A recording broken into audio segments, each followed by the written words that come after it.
जय गुरु जी, शुक्राना गुरु जी। संगत जी, गुरु जी के इस चैनल लाइफ विद गुरु जी में आपका एक बारी फिर से बहुत बहुत स्वागत है। अनंतम अनंतम शुक्राना गुरु जी महाराज और गुरु जी के चरणों में कोटि कोटि नमन और सारी संगत को भी दिल से जय गुरु जी। संगत जी, अगर आप इस चैनल पर नए हैं तो चैनल को सब्सक्राइब कीजिए, वीडियो को लाइक कीजिए और बेल आइकन को भी प्रेस कर दीजिए जिससे कि आपको लेटेस्ट वीडियो की जानकारी तुरंत मिल सके। संगत जी, गुरु जी का अनंतम अनंतम शुक्राना है। गुरु जी की कृपा अनंत है, उनकी रहमत हर पल हमारे साथ है। इस चैनल पर आपको गुरु जी के बहुत ही अद्भुत और ब्लेस्ड और बहुत ही प्यारे सत्संग सुनने को मिलेंगे और जिसमें आपको अपने बहुत सारे जवाब भी ज़रूर मिलेंगे। संगत जी, जय गुरु जी, शुक्राना गुरु जी, शुक्राना गुरु जी।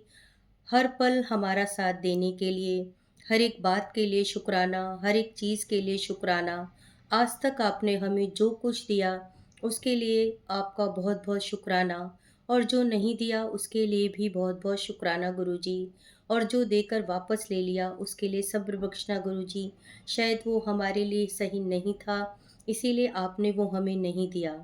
संगत जी, हम गुरु जी महाराज से बस इतना आशीर्वाद मांगते हैं कि वो हर सिचुएशन में हमें इतना हमें इतनी शक्ति दें कि हम उनका शुक्राना करना ना भूलें। अनंतम अनंतम शुक्रिया गुरु जी महाराज। आप हम पर इतनी दया और कीजिए गुरु जी कि हम में कभी भी अहंकार या ईगो ना आए। जिस राह पर आप हमें चलाना चाहते हैं उस राह पर चलने की शक्ति भी आपको ही देनी है गुरु जी, क्योंकि हम में तो उतनी भी काबिलियत नहीं है। हम तो आपके नादान बच्चे हैं गुरु जी। आप ही हमें सही राह दिखाएं और हमें अपनी इस लाइफ में सही निर्णय लेने की क्षमता बख्शें गुरु जी।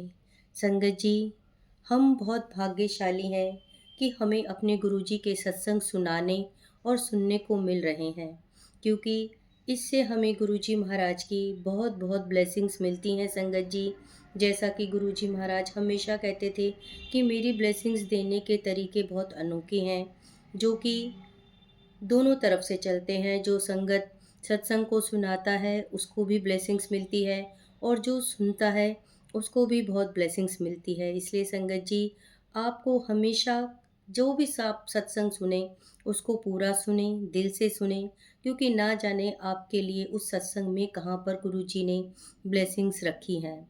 तो संगत जी, चलिए आज का सत्संग हम चलते हैं, जो कि बहुत प्यारा और अद्भुत होने वाला है, बहुत अनोखा होने वाला है। और संगत जी, यह जो सत्संग है वो ओल्ड संगत आंटी का है। और जब हमारे गुरुजी महाराज फिज़िकल फॉर्म में ही थे और उस समय आंटी गुरुजी से मिली थी, गुरुजी की शरण में आई थी और गुरुजी ने उनको बहुत बहुत ब्लेस किया था, बहुत अपनी ब्लेसिंग से आंटी को नवाजा। तो संगत जी, मैं आपको आंटी का वही सत्संग सुनाने के लिए जा रही हूँ और उससे पहले हम अपने गुरुजी महाराज का महामंत्र ज़रूर करेंगे। ओम नमः शिवाय, शिवजी सदा सहाय। ओम नमः शिवाय, गुरुजी सदा सहाय। ओम नमः शिवाय, शिवजी सदा सहाय। ओम नमः शिवाय, गुरुजी सदा सहाय। जय गुरु जी। संगत जी, सत्संग को बोलने से पहले, सत्संग को शेयर करने से पहले मैं गुरुजी महाराज और आपसे क्षमा प्रार्थी बनूंगी आपकी, कि अगर मैं सत्संग को बोलने में कुछ भी गलती कर दूं तो गुरुजी और आप सारी संगत मुझे क्षमा करें। चलिए तो सत्संग को स्टार्ट करते हैं। संगत जी, आंटी के जीवन में गुरुजी ने बहुत बहुत ब्लेसिंग्स दी हैं और उनका बहुत बहुत कल्याण किया है। आंटी का जो विश्वास है गुरुजी पर वो भी बहुत काबिले तारीफ़ था। संगत जी, मेरा आपसे बस इतना निवेदन है कि आप सत्संग को भक्ति भाव से और दिल से पूरा सुनिए। मुझे पूरा विश्वास है कि इस सत्संग से आपको अपने बहुत से सवालों के जवाब मिल जाएंगे। तो चलो शुरू करते हैं आंटी का सत्संग। जय गुरु जी। संगत जी, गुरु जी बिन घोर अंधियार। संगत जी, किसी ने मृत व्यक्ति यानी कि मरे हुए व्यक्ति की अस्थियों को पीसकर आंटी के भोजन में खिला दिया था और यह अत्यंत शक्तिशाली काला जादू था, जिससे कि वो मौत की कगार पर पहुंच गई थी। संगत जी, यह 1984 की घटना है और उस समय आंटी बेड पर आ गई थीं। वह बिल्कुल भी बेड से उठ नहीं पाती थी और बिल्कुल भी चल फिर नहीं पाती थीं, क्योंकि जो उनके ऊपर जादू किया गया था, वो किसी अभी जैसा कि मैंने आपको बताया संगत जी कि किसी मरे हुए व्यक्ति की हड्डियों को का चूरा बनाकर, चूर्ण बनाकर, पीस कर उनके भोजन में खिला दिया था और जिससे आंटी की तबीयत बहुत ख़राब हो गई थी और उनको कोई भी खाना पचता नहीं था और वो बहुत संत फ़कीरों और पंडितों के पास गईं, लेकिन उन्होंने कहा कि उनकी मृत्यु निश्चित है, उनका मरना तय है और ये भी बोला कि अगर कोई उनका इलाज करेगा या उन्हें बचाने की कोशिश करेगा, तो वो कर्मों के आदान-प्रदान के कारण उनकी मृत्यु हो जाएगी। 10 साल तक आंटी इस कष्ट को सहती रहीं और फिर एक दिन उनकी दोस्त जो कि कनाडा में रहती थी और जिनका नाम लूना था, उसने उन्हें गुरुजी के पास जाने के लिए सलाह दी और उन्होंने 1996 में उनको बताया कि वे गुरुजी के पास जाएं और आंटी गुरुजी के पास लूना के माता-पिता के साथ गुरुजी के दर्शन के लिए पटियाला से पंचकुला गईं और उनके साथ जब आंटी मंदिर में गई तो गुरुजी महाराज अंदर से निकल रहे थे। लूना ने गुरुजी से उनका परिचय कराना चाहा तो गुरुजी ने आंटी को उनके नाम से संबोधित किया और कहा कि उनके साथ बहुत दुराचार हुआ है। उन्हें लगा कि गुरुजी महाराज सच में सर्वज्ञानी हैं, सब कुछ जानते हैं। गुरुजी ने उन्हें अपने आसन के राइट साइड में बिठाया और वो उनका मस्तक देखते रहे, जैसे कि वो आंटी का भूत, वर्तमान और भविष्य में किए गए कर्मों को देख रहे हों। उस समय देखने में आंटी बताती हैं कि वह बहुत ही भयानक लग रही थी। उनका शरीर और मुंह बहुत सूजा हुआ था और उनकी आंखें थोड़ी बंद सी हो रखी थी और 1 घंटे तक गुरुजी के पास बैठकर आंटी को आंतरिक शांति का एहसास हो रहा था। फिर गुरुजी ने उनको लंगर प्रसाद ग्रहण करने के लिए कहा, लेकिन आंटी लंगर प्रसाद नहीं करना चाहती थी क्योंकि उनको लग रहा था कि बिना मोल दिए, बिना पैसे चुकाए वो कैसे कहाँ पर खाना खा सकती हैं। लेकिन गुरुजी ने फिर से उनको लंगर करने के लिए कहा तो आंटी ने लंगर प्रसाद ग्रहण कर लिया।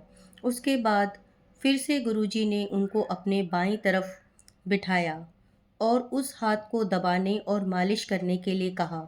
गुरुजी ने उनका अंगूठा अपने अंगूठे से दबाया और उसी क्षण आंटी कहती हैं कि उनका 60% रोग ठीक हो गया। उन्होंने आंटी को आते रहने के लिए कहा, लेकिन अगले 6 महीने तक आंटी गुरुजी के पास नहीं जा पाई क्योंकि जो लूना के ससुराल वाले थे, वो उनको किसी न किसी काम में बिज़ी रख रहे थे और इसलिए आंटी गुरुजी के पास नहीं जा पा रही थी। लूना के ससुराल वालों को आंटी ने अपनी एक प्लॉट का रजिस्ट्री करवाई थी, यानी कि आंटी ने अपना एक प्लॉट बेचा था लूना के ससुराल वालों को। लेकिन आंटी को ये लग रहा था कि जब रजिस्ट्री हुई उस प्लॉट की तो उन्होंने शायद उनके साथ 1.5 लाख रुपए का फ्रॉड किया है, यानी कि उनसे 1.5 लाख रुपए लिए हैं धोखे से।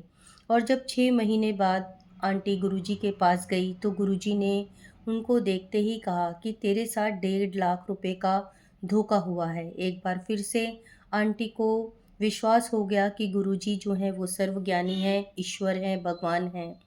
फिर से गुरुजी ने उनको अपने पास आते रहने के लिए कहा और वो गुरुजी के पास जाते रहीं। गुरुजी सबको अपना चित्र देते थे, ऐसा आंटी बोल रही हैं संगत जी। उस समय गुरुजी की फ़ोटो को स्वरूप नहीं कहा जाता था, फ़ोटो कहा जाता था। तो आंटी कहती हैं कि गुरुजी उस समय सब संगत को अपना चित्र देते थे, लेकिन आंटी को कभी गुरुजी ने कोई अपना फ़ोटो नहीं दिया और इससे आंटी काफ़ी मायूस हो जाती थी और दुखी होती थी मन ही मन कि गुरुजी महाराज मुझे क्यों नहीं अपना कोई भी फ़ोटो देते हैं। तो एक दिन आंटी ने बहुत हिम्मत करके गुरुजी से पूछा कि क्या गुरुजी मैं इतनी दुर्भाग्यशाली हूँ कि मुझे आपका एक भी फ़ोटो नहीं मिल सकता? तो गुरुजी ने कहा कि तुझे फ़ोटो की क्या ज़रूरत है, मैं तो तेरे दिल में रहता हूँ।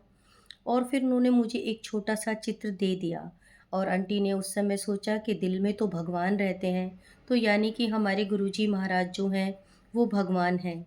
और जब गुरुजी ने उनको अपना एक छोटा-सा फ़ोटो दे दिया तो आंटी बहुत खुश हो गईं और उस फ़ोटो को वो हमेशा अपने पास रखती थी या अपने कपड़ों में लगा लेती थी या अपनी किसी बुक में रख लेती थी। आंटी ने गुरुजी का एक चित्र अपने शयन कक्ष में लगा रखा था और उसकी वो पूजा करती थी। थोड़े समय बाद उसमें से 2 आँखें प्रकट हुई, जो आकार में बहुत बड़ी-बड़ी और सुंदर थी। लेकिन आंटी कहती हैं कि वो कभी भी उन आँखों से डरी नहीं। देखिए संगत जी, अगर ऐसा किसी के साथ हो जाए, तो सच में कोई भी होगा तो वो ज़रूर डरेगा। लेकिन आंटी बोलती हैं कि वो कभी भी उन जो वो आँखें बन गई थी चित्र में, उनसे डरती नहीं थी और उनसे पूछती थी कि क्या वो ब्रह्मा, विष्णु, महेश में से कौन से हैं? पर वो सिर्फ़ आँखें पलकें झपकाती थी। कुछ समय बाद उनमें से किरणें भी निकलने लगी और आंटी को लगने लगा कि गुरुजी शिव का अवतार हैं और ये आँखें उनका प्रत्यक्ष प्रमाण थी। आंटी बोलती हैं कि मोक्ष केवल मनुष्य रूप में पृथ्वी पर ही मिलता है और आंटी ने गुरुजी की पूजा करना आरंभ कर दिया और गुरुजी भी अपना चमत्कार दिखाते रहे। उनके उस फ़ोटो के साथ आंटी बताती हैं कि वो समाधि लगाती थी और जो वो फ़ोटो थी उसमें से जो वो आँखें बनी थी, वो पलक झपकने लगती थी और मस्तक में से किरणें निकलती थी। जब आंटी के ऊपर काला जादू हुआ था संगत जी, जैसा कि आंटी ने बताया शुरू में कि उनको हड्डियाँ पीसकर खिला दी गई थी और उससे जो वो काला जादू हुआ था, उससे आंटी का रंग बहुत काला पड़ गया था।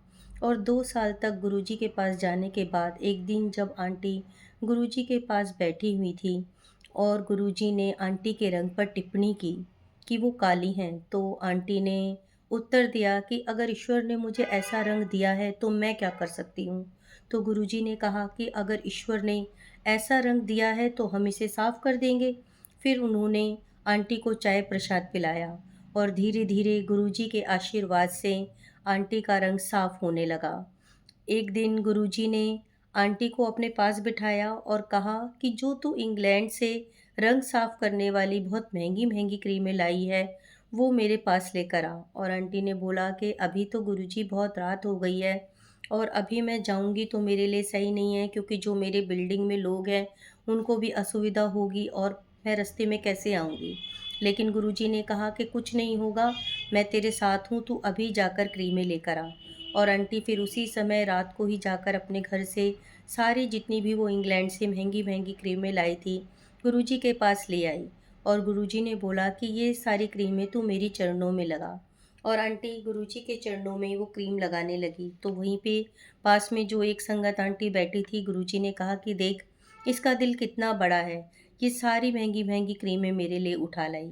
और जब आंटी बोलती हैं कि वो गुरुजी के चरणों में जैसे जैसे वो क्रीम लगा रही थी, तो उनको आभास हो रहा था कि जिस बीमारी से, जो अपने पैरों की पीड़ा से वो बहुत साल से परेशान थी, वो धीरे धीरे समाप्त होती जा रही थी। और इस तरह संगत जी, गुरुजी ने आंटी को बहुत बहुत ब्लेसिंग्स दी, आंटी का बहुत बहुत कल्याण किया और धीरे धीरे आंटी का ब्लैक मैजिक भी ख़त्म हो गया। और गुरुजी, आंटी बताती हैं कि गुरुजी उनसे बहुत प्रेम करते थे, बहुत प्यार करते थे और बहुत आंटी का गुरुजी ने कल्याण किया। और अंत में मैं यही कहना चाहूँगी संगत जी, हम भी गुरुजी महाराज से यही अरदास करें कि गुरुजी, जैसे आपने आंटी को इतना ब्लेस किया, आंटी का कल्याण किया, आप सारी संगत का इसी तरह से कल्याण कीजिए। गुरुजी हमेशा अपनी छत्र छाया अपनी हर संगत पे बना कर रखिए। संगत जी, आपको ये सत्संग कैसा लगा, कमेंट सेक्शन में ज़रूर बताना। और अगर आपको ये सत्संग अच्छा लगा है तो चैनल को सब्सक्राइब ज़रूर करना और एक कमेंट ज़रूर करना संगत जी, क्योंकि मैं हमेशा बोलती हूँ कि आपके एक कमेंट से, आपके एक लाइक से बहुत मोटिवेशन मिलता है और आगे भी अच्छे से अच्छे सत्संग आपके पास लाने का हमारा भी मन करता है। तो संगत जी, बस अब अपनी वाणी को मैं यहीं विराम दूंगी। और जिस संगत को अपना कोई सत्संग शेयर करना है, अपना सत्संग साझा करना है चैनल पर, तो डिस्क्रिप्शन बॉक्स में नंबर दिया हुआ है, मोबाइल नंबर दिया हुआ है और जीमेल आईडी भी दी है। संगत जी, आप ऑडियो रिकॉर्ड करके भी भेज सकते हैं और अगर आपको लिख के भेजना है तो साफ साफ राइटिंग में आप लिख कर भेजिए और अगर आप ऑडियो से भेजते हैं तो थोड़ा शांत वातावरण में बैठ के रिकॉर्ड कीजिए, जिससे कि आपकी जो आवाज़ है वो संगत को साफ-साफ सुनाई दे। और अपने सत्संग ज़रूर भेजिए, हम ज़रूर शेयर करेंगे, जिससे कि आपको भी ब्लेसिंग्स मिलेगी और हमें भी ब्लेसिंग्स मिलेंगी। तो संगत जी, बस मैं अपनी वाणी को यहीं विराम दूँगी। गुरुजी महाराज का अनंतम अनंतम शुक्राना, जो हमें वो इतना हमारा इतना कल्याण कर रहे हैं कि हमें सत्संग सुनाने का मौका दे रहे हैं, सुनने का मौका दे रहे हैं। संगत जी, इसके लिए दिल से गुरुजी का बहुत-बहुत शुक्राना। और अब एक बारी हम अपने गुरुजी महाराज का मंत्र जाप करेंगे। ओम नमः शिवाय, शिवजी सदा सहाय। ओम नमः शिवाय, गुरुजी सदा सहाय। जय गुरुजी, अनंतम अनंतम शुक्राना मेरे मालिक।